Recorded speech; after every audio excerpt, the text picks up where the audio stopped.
While it may not look like it's in the beginning, what we have here is another problem that can be solved using difference of squares. We can factor this using difference of squares.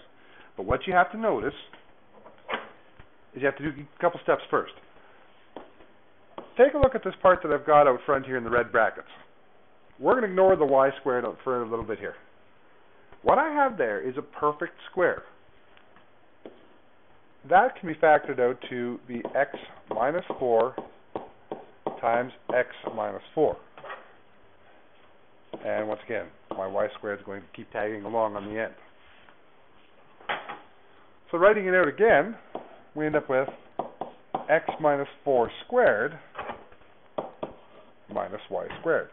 I now have two squares and a minus sign in between them. But you had to know,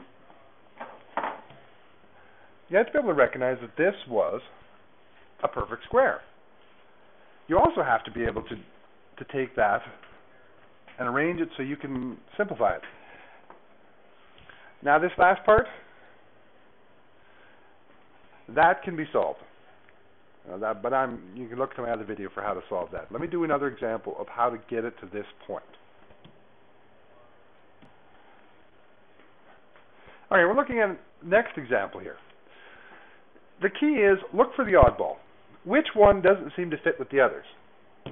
Now I have an x squared and an x, so I got two x's, and I have a y. That y squared is probably the oddball. So I'm going to tuck it off to the side, and I'm going to work with this part here. Now it's not quite in the right shape yet, so I'm going to move this 6x and this 9. I'm just going to have them swap spots.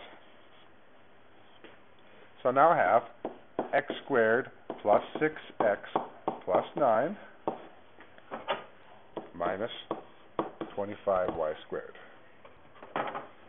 This can be factored out to be x plus 3 times x plus 3